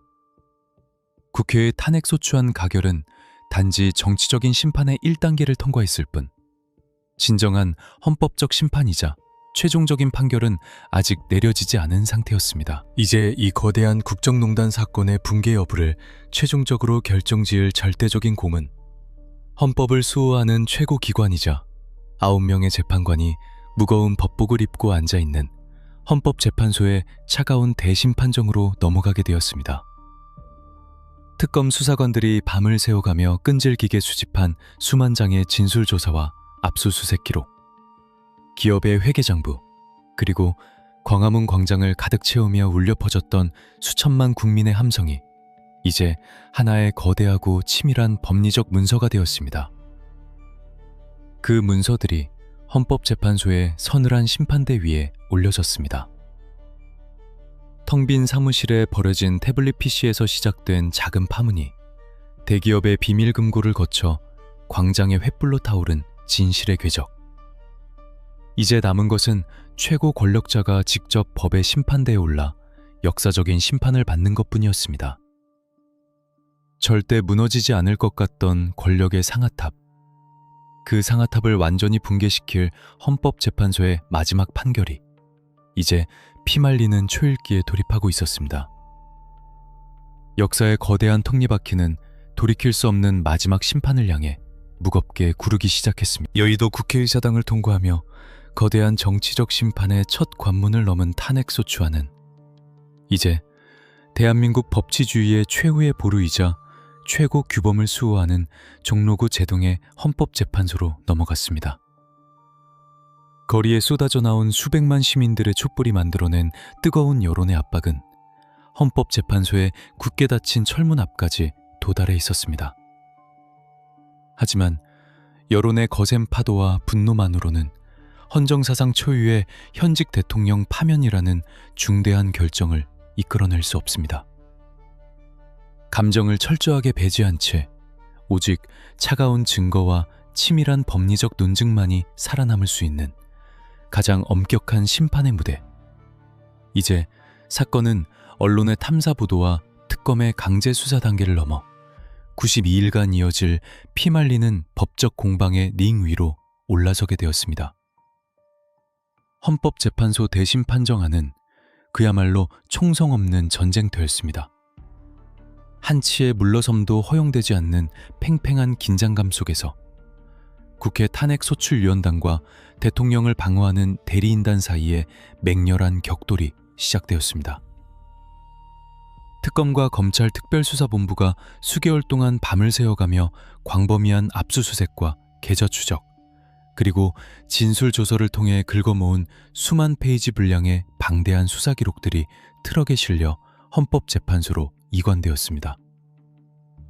대심 판정의 책상 위에는 권력의 밀실에서 자행된 부적절한 거래와 숨겨진 네트워크의 흉측한 민낯을 입증할 모든 디지털 데이터와 서류들이 차갑고 묵직한 산을 이루고 있었습니다.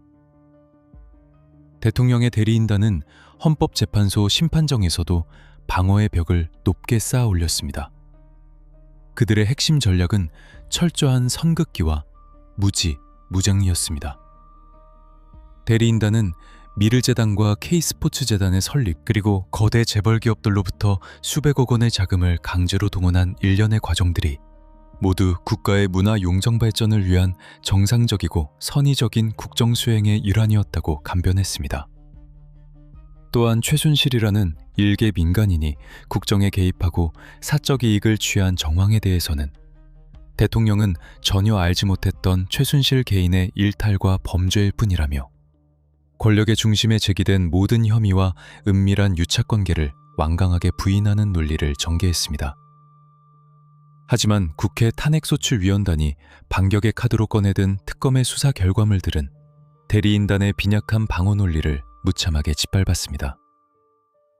헌법재판관들의 날카로운 시선이 꽂힌 대심 판정의 대형 스크린 위로 변명조차 불가능한 명백하고도 서늘한 물증들이 하나둘씩 띄어지기 시작했습니다.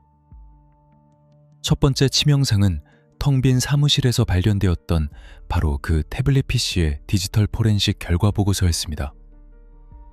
외교, 안보, 인사에 관한 국가 최상위 등급의 기밀 문서들이 어떻게 권한 없는 민간인의 손에 넘어가 첨삭되었는지 그 실시간 로그 기록이 법정의 공기를 무겁게 짓눌렀습니다.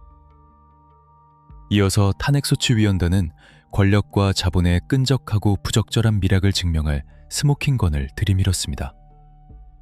안종범 전 청와대 정책조정수석의 낡은 업무수첩 복사본, 그리고 정우성 전 비서관의 대포폰에서 추출된 통화 녹음 파일이었습니다.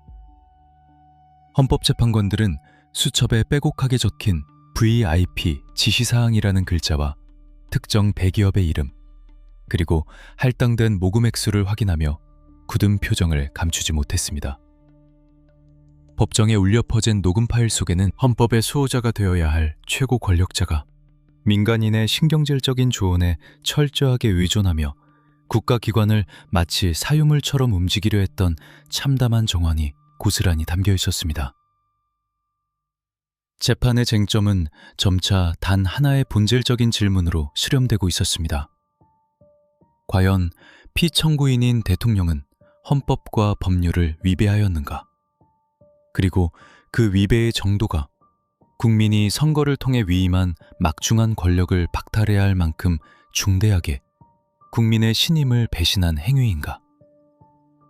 대기업 총수들과의 비공개 독대, 권력의 그늘에서 이루어진 뇌물성 자금의 지원, 국가의 공적 시스템을 붕괴시킨 은밀한 네트워크의 개입. 재판관들은 이 모든 파편화된 사실관계들을 하나로 엮어 헌법 질서의 훼손이라는 거대한 죄상을 냉철하게 프로파일링하고 심판의 저울질을 맞춰가고 있었습니다. 마침내 운명의 시간이 다가왔습니다. 2017년 3월 10일 오전 11시. 대한민국의 모든 일상이 숨을 죽이고 일시 정지된 가운데 역사적인 선고기일의 아침이 밝았습니다. 거리의 시민들도, 사무실의 직장인들도, 수사를 이끌었던 특검의 수사관들도 모두 텔레비전 화면과 스마트폰에서 눈을 떼지 못했습니다. 헌법재판소 대신 판정에 입장한 8명의 헌법재판관들이 무거운 침묵 속에서 각자의 자리에 착석했습니다. 팽팽하게 당겨진 활시위 같은 긴장감 속에서 이정미 헌법재판소장 권한대행이 차분하지만 단호한 목소리로 준비된 결정문을 읽어내려가기 시작했습니다. 결정문 낭독은 길고도 뼈아픈 권력의 부패에 대한 해부과정이었습니다. 이정미 권한대행은 피청구인이 최순실의 국정 개입을 허용하고 권력을 남용하여 기업의 재산권을 침해하였으며 국가공무원법과 기밀누설 금지의 의무를 중대하게 위반했음을 법률의 차가운 언어로 조목조목 짚어냈습니다. 피청구인의 법 위배 행위는 헌법 질서에 미치는 부정적 영향과 파급 효과가 중대하므로 피청구인을 파면함으로써 얻는 헌법 수호의 이익이 압도적으로 크다. 권력의 상아탑에 균열을 내는 묵직한 선언이 심판정의 대리석 벽에 차갑게 부딪히며 메아리 쳤습니다. 그리고 잠시 후 이정미 권한대행의 입술이 미세하게 떨리며 대한민국 헌정사를 영원히 뒤바꿔 놓은 가장 파괴적이고도 서늘한 21글자의 마지막 주문이 낭독되었습니다. 주문: 피청구인 대통령 박근혜를 파면한다. 단 한치의 오차도, 어떠한 소수의 반대 의견도 존재하지 않은 헌법재판관 8인 전원 일치결정이었습니다. 이 짧고도 건조한 문장이 법정에 울려 퍼지는 순간 수십 년간 대한민국 최고 권력의 심장부를 짓눌러 왔던 거대하고 오만한 제국의 성벽은 굉음을 내며 완벽하게 산산조각 났습니다. 은밀한 네트워크와 낡은 권위주의로 무장했던 권력의 상아탑이 헌법과 민주주의라는 거대한 법의 심판 앞에서 영원히 붕괴해버린 순간이었습니다. 파면 결정이 낭독되는 즉시 모든 것은 그 즉시 변해버렸습니다.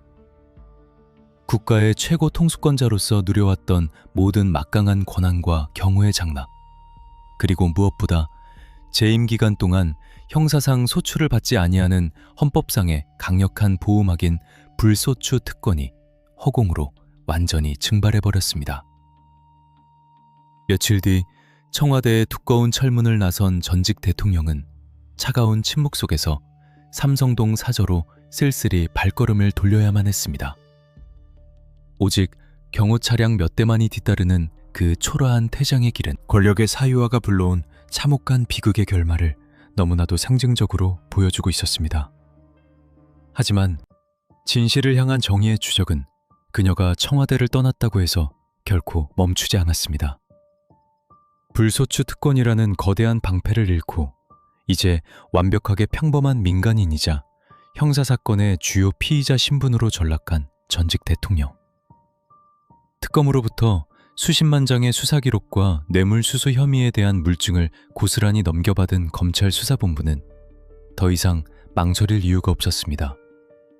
빈틈없이 얽힌 법망과 차가운 증거의 족쇄를 손에 쥔 검찰은 붕괴한 권력의 최정점을 향해 마지막 남은 가장 무겁고도 치명적인 문서 하나를 차분하게 작성하기 시작했습니다.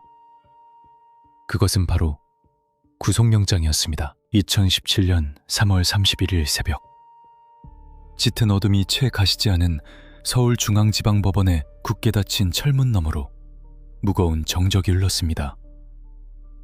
헌법재판소의 파면 결정으로 불소추 특권이라는 거대한 방패를 잃고 완벽한 자연인이 된 전직 대통령. 수백만 장의 수사 기록과 치밀하게 교차 검증된 물증을 손에 쥔 검찰과 특검의 예봉은 주저함이 없었습니다. 기나긴 영장실질 심사 끝에 법원은 범죄 혐의가 소명되고 증거인멸의 우려가 있다는 건조하고도 차가운 사유를 들어 결국 사전 구속영장을 발부했습니다. 화려했던 청와대의 샹들리에 불빛 아래서 무소불위의 권력을 휘두르던 절대자는 이제 수의를 입고 가슴에 수임번호를 단 채 경기도 의왕시의 차가운 서울구치소 독방으로 향해야 했습니다. 이는 권력의 사유화가 낳은 비극의 서막이자 대한민국 법치주의가 성역 없이 작동하고 있음을 증명하는 가장 상징적인 장면이었습니다. 하지만 구치소 수감은 단지 시작에 불과했습니다. 언론의 치열한 탐사보도가 불을 지피고 특검의 성역 없는 강제 수사가 뼈대를 세웠으며 분노한 시민들의 촛불이 길을 열었던 이 거대한 국정농단 사태. 이제 이 모든 진실의 파편들은 서울중앙지방법원 417호 대유법정이라는 가장 엄숙하고도 서늘한 최후의 심판대 위로 옮겨졌습니다. 과거 전직 대통령들의 역사적인 재판이 열렸던 바로 그 법정 안에서 국가 시스템을 유린했던 은밀한 네트워크의 핵심 인물들이 줄줄이 피고인석에 앉아 고개를 숙였습니다.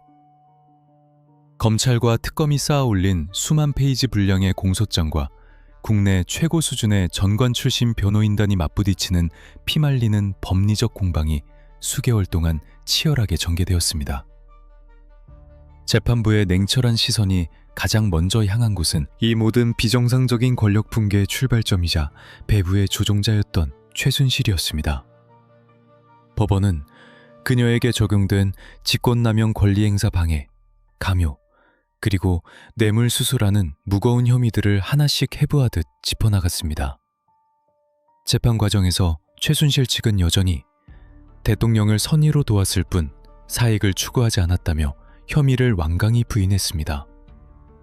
하지만 텅 빈 사무실에서 발견된 태블릿 PC의 디지털 기록, 재벌 총수들을 압박해 강제로 뜯어낸 미르재단과 K스포츠재단의 자금 흐름, 그리고 독일의 유령 회사로 빼돌려진 수백억 원의 외화 송금 내역은 그녀의 변명을 무참하게 조각내버렸습니다. 마침내 선고 공판의 날, 재판장의 입을 통해 흘러나온 판결의 이유는 준엄했습니다. 법원은 최순실이 국가 권력의 최정점인 대통령과의 오랜 사적 친분을 교묘하게 이용하여 국가의 공적 시스템을 마비시키고 기업들의 팔을 비틀어 막대한 부당이득을 취했다고 명확히 규정했습니다. 국정의 질서를 어지럽히고 헌법적 가치를 심각하게 훼손한 죄책이 너무나도 무겁다는 매서운 꾸짖음과 함께 재판부는 그녀에게 징역 18년이라는 중형과 수백억 원에 달하는 천문학적인 벌금 및 추징금을 선고했습니다. 40년 동안 권력의 그늘에 숨어 은밀하게 기생해온 비선 실세가 법의 차가운 칼날 앞에 완벽하게 파멸하는 순간이었습니다. 이어지는 법의 심판은 권력의 협박에 못 이긴 순수한 피해자를 자처하며 억울함을 호소했던 거대 자본, 즉 재벌 총수를 향했습니다. 삼성그룹의 이재용 부회장 재판은 이 사건의 본질이 단순한 권력형 비리를 넘어 대한민국 경제의 가장 깊은 병폐인 정경유착에 있음을 낱낱이 보여주는 무대였습니다. 특검은 삼성이 최순실의 딸에게 제공한 수백억 원대의 생마 지원금과 영재센터 후원금 등이 이재용 부회장의 경영권 승계라는 지상 최대의 과제를 해결하기 위해 청와대에 바친 명백한 뇌물이라고 주장했습니다. 반면 삼성 측은 권력의 강압에 의한 어쩔 수 없는 지원이었을 뿐 어떠한 대가를 바란 적이 없다는 방어 논리를 펼쳤습니다. 이 치열한 법정 다툼 속에서 재판부는 매우 정교하고도 예리한 법리적 판단을 내놓았습니다. 법원은 이른바 묵시적 청탁이라는 개념을 인정했습니다. 밀실에서 이루어진 대통령과 재벌 총수의 비공개 독대 자리에서 경영권 승계라는 구체적인 현안을 명시적으로 언급하며 돈을 건네지 않았더라도 정황상 두 사람 사이에 은밀한 이권의 교환을 전제로 한 부적절한 거래의 암묵적 합의가 존재했다고 본 것입니다. 재판부는 정치 권력과 자본이 서로의 이익을 위해 밀착한 정경유착의 어두운 그림자를 강하게 질타하며 권력의 부당한 요구에 편승하여 막대한 자금으로 특혜를 매수하려 한 혐의를 유죄로 인정하고 실형을 선고했습니다. 돈의 힘으로 국가의 정책 결정 과정을 왜곡하려 한 거대 자본 역시 정의의 심판을 피할 수 없음을 명백히 한 뼈아픈 판결이었습니다. 그리고 이 모든 은밀한 네트워크와 부적절한 거래의 정점, 대한민국 국가 시스템의 붕괴를 초래한 최종 책임자인 전직 대통령 박근혜를 향한 최후의 심판이 남았습니다. 헌법재판소의 파면 결정으로 정치적 생명이 끝난 그녀에게 이제는 형사법상의 엄중한 죗값을 치러야 할 시간이 다가온 것입니다. 재판부는 수만 장의 공판 기록과 증거들을 토대로 권력의 밀실 안에서 벌어진 참담한 진실들을 법정의 공식적인 기록으로 영구히 각인시켰습니다. 전직 대통령의 혐의를 입증하는 과정에서 법원이 주목한 핵심 논리는 바로 경제 공동체였습니다. 재판부는 어떻게 일개 민간인인 최순실이 받은 돈을 대통령이 직접 뇌물을 받은 것과 동일하게 처벌할 수 있는가에 대한 해답을 두 사람의 40년에 걸친 기묘한 유착관계에서 찾았습니다. 권력과 이익을 철저하게 공유하며 국정을 통째로 나누어 가졌던 이들은 사실상 하나의 경제적이고 정치적인 몸통으로 작동하고 있었던 것입니다. 재판장의 최종 판결문 낭독은 길고 무거웠습니다. 법원은 피고인이 헌법에 의해 국민으로부터 위임받은 막강한 권한을 한 개인의 사익을 위해 철저하게 남용했음을 지적했습니다. 국가의 기밀을 민간인에게 유출하여 국정 운영의 투명성을 무너뜨렸고 기업의 경영권을 위협하며 자본을 갈취했으며 자신들의 이권 카르텔에 순응하지 않는 공직자들을 가차없이 숙청한 직권남용의 범죄가 모두 유죄로 인정되었습니다. 재판부는 대통령으로서의 헌법상 책무를 방기하고 국민이 부여한 권력을 사유화하여 국가의 근간을 흔들었다며 징역 20년 이상의 중형과 수백억 원의 벌금을 선고했습니다. 한때 대한민국을 발밑에 두고 오만하게 군림했던 거대한 권력의 상아탑은 이 차가운 선고와 함께 영원히 무너져 내렸습니다. 법정의 선고는 단지 세 사람의 개인을 감옥으로 보내는 물리적 처벌에 그치는 것이 아니었습니다.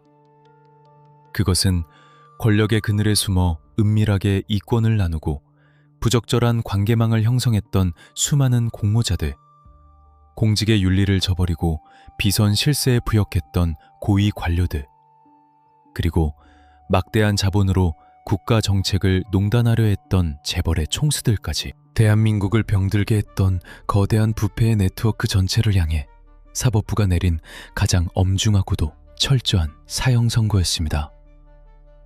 모든 재판이 끝난 후 텅 빈 법정에는 차가운 정막만이 남았습니다.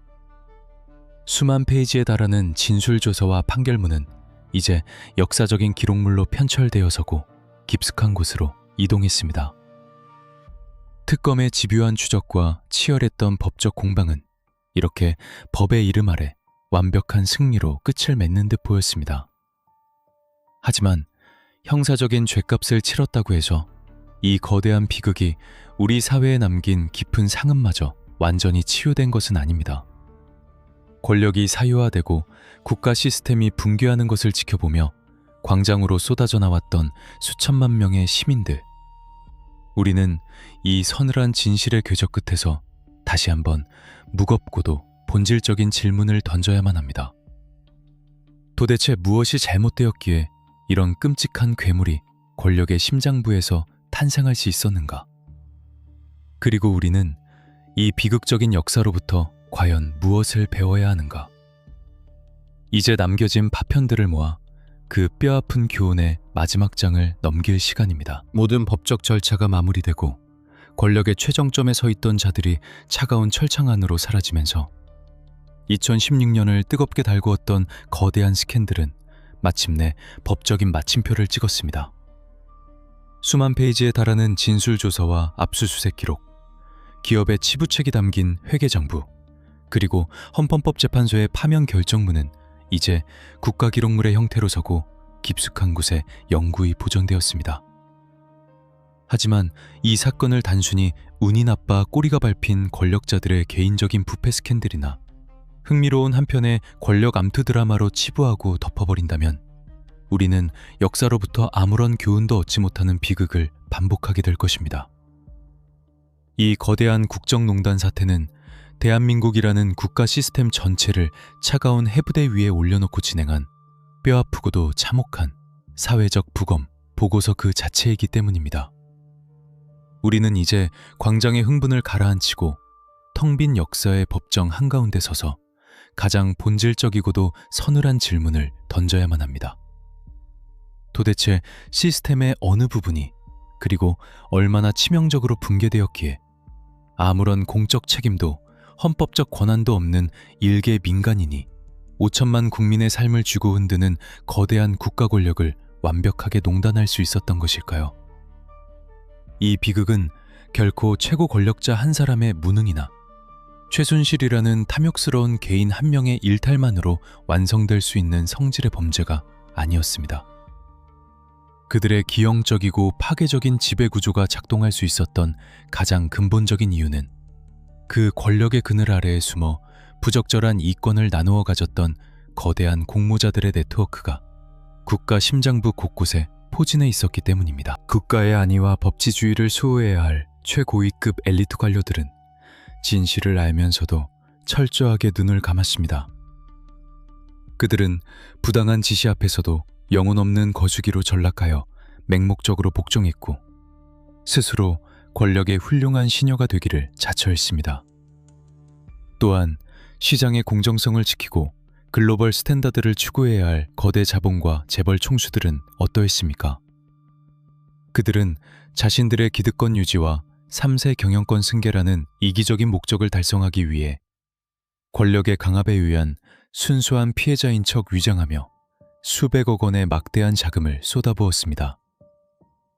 은밀한 접대와 불법적인 거래에 기꺼이 동참하며 국가 정책을 돈으로 매수하려 한 이 정경유착에 민낯은 자본주의 시스템이 권력과 결탁했을 때 얼마나 끔찍한 괴물이 될 수 있는지를 적나라하게 보여주었습니다. 청와대의 엄격한 인사검증 시스템, 정보기관의 촘촘한 내사망, 검찰의 날카로운 감시탑, 그리고 입법부의 견제장치까지 민주주의 국가가 수십 년의 피땀으로 구축해놓은 권력 통제와 감시라는 국가적 면역체계가 대통령의 뜻이라는 보이지 않는 성역 앞에서 단숨에 마비되어 버린 것입니다. 숨겨진 네트워크가 권력을 철저하게 사유화할 수 있었던 것은 역설적이게도 그들을 둘러싼 시스템 전체가 스스로 붕괴를 용인하고 침묵의 칼퇴를 형성해 주었기 때문입니다. 하지만 이 칠흑 같은 권력의 어둠 속에서도 끝내 진실의 빛이 꺼지지 않았던 것은 결코 타협하지 않았던 저널리즘의 집요하고 냉철한 탐사보도 덕분이었습니다.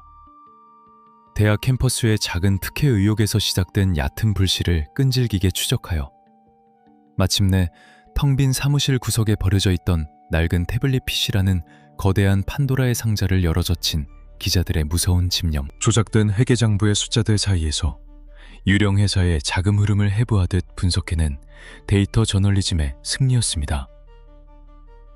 권력이 아무리 은밀하게 부적절한 관계를 숨기려 하고 서류를 파쇄하며 증거를 인멸하려 해도 자유롭고 성역 없는 언론의 감시망이 살아있는 한, 그리고 0과 1로 남겨진 디지털 포렌식의 차가운 물증 앞에서는 완벽한 은폐란 존재할 수 없다는 것을 이 사건은 명백하게 증명해냈습니다. 그리고 무엇보다 이 거대한 역사의 물줄기를 궁극적으로 뒤바꿔 놓은 절대적인 힘은 수사관들의 차가운 진술 조서도 엘리트 판사들의 법원 판결문도 아닌 바로 주권자인 국민이었습니다. 영하의 매서운 겨울바람이 뼛속까지 파고들던 2016년의 혹독한 겨울. 광장을 가득 메웠던 수천만 개의 촛불을 우리는 똑똑히 기억합니다. 폭력과 파괴, 바리케이트와 화염병이라는 원시적인 분노의 표출 대신 그들은 역사상 유례를 찾기 힘들 만큼 가장 질서정연하고 평화로운 방식으로 거리에 나섰습니다. 수백만 명의 시민이 일제히 촛불을 들고 뿜어낸 그 압도적인 침묵과 비폭력의 함성은 어떤 물리적인 무기나 사법적 강제력보다도 더욱 날카롭게 부패한 권력의 심장부를 정통으로 관통했습니다. 광장의 촛불은 단순히 부패한 권력자를 물리적으로 권저에서 끌어내린 사건에 그치지 않습니다. 그것은 대한민국의 주권은 국민에게 있고 모든 권력은 국민으로부터 나온다는 헌법 제1조 2항이 낡은 헌법전환의 죽은 문장이 아니라 언제든 궤도를 이탈한 권력의 숨통을 합법적으로 끊어놓을 수 있는 서늘하고도 살아있는 절대적 실체임을 천명한 역사적인 대관식이었습니다. 엘리트들이 망가뜨린 국가 시스템을 원상복구시킬 수 있는 최후의 통제 장치는 오직 깨어있는 시민들의 연대와 분노뿐이라는 뼈아프고도 위대한 진리를 우리는 그 겨울의 한복판에서 두 눈으로 선명하게 목격했습니다. 역사는 끊임없이 반복되며 권력은 속성상 언제나 감시의 눈길을 피해 자신들만의 어두운 밀실로 숨어들려 하는 강력하고 위험한 관성을 지니고 있습니다. 누군가 견제하고 의심하지 않는 권력은 필연적으로 부패할 수밖에 없으며 빛이 닿지 않는 권력의 그늘에서는 제2, 제3의 비선실세가 은밀한 네트워크를 구축하며 또 다른 부적절한 거래를 모의하려 독버섯처럼 피어날 준비를 마친 채 기회를 엿보고 있을 것입니다. 그렇기에 2016년에 이 끔찍했던 국정농단 사태는 단순히 과거의 시간표에 종결된 하나의 사건이 아니라 현재를 살아가는 우리가 매일같이 되새겨야 할 묵직한 경고장이자 미래를 향한 서늘한 나침반으로 작용해야만 합니다. 절대 권력은 절대적으로 부패한다는 오래되고 냉혹한 명제 앞에서 우리가 해야 할 일은 너무나도 명확합니다. 투명성이라는 강력한 빛으로 권력의 밀실을 끊임없이 비추고 아주 작은 의혹이라도 포착된다면 끝까지 물고 늘어지며 질문을 던지는 일입니다.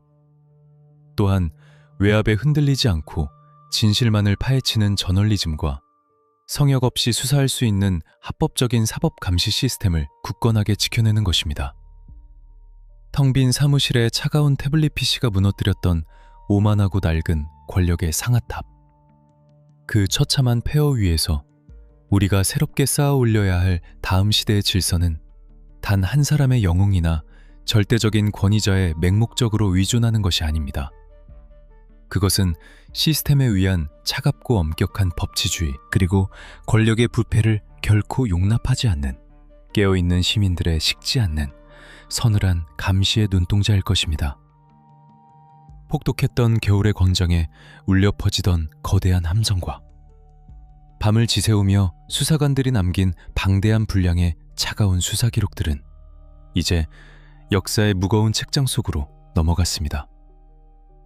하지만 진실의 그림자를 쫓는 우리의 냉철한 추적은 여기서 결코 멈추지 않을 것입니다. 권력의 이면에 교묘하게 숨겨진 또 다른 서늘한 진실들이 언제든 우리 곁에서 그 흉측한 모습을 드러낼 수 있기 때문입니다. 이 사건이 우리 사회에 남긴 무겁고도 서늘한 진실의 궤적을 끝까지 함께 따라오셨다면, 그리고 어둠 속에 묻힌 또 다른 권력의 그늘을 파헤치는 우리의 다음 조사가 궁금하시다면 지금 바로 구독과 좋아요 그리고 알림 설정을 부탁드립니다. 다음 영상에서 듣고 싶으신 또 다른 숨겨진 미제 사건이나 권력형 비리의 기록이 있다면 언제든 댓글로 남겨주십시오. 진실을 향한 우리의 차가운 시선은 결코 멈추지 않을 것입니다.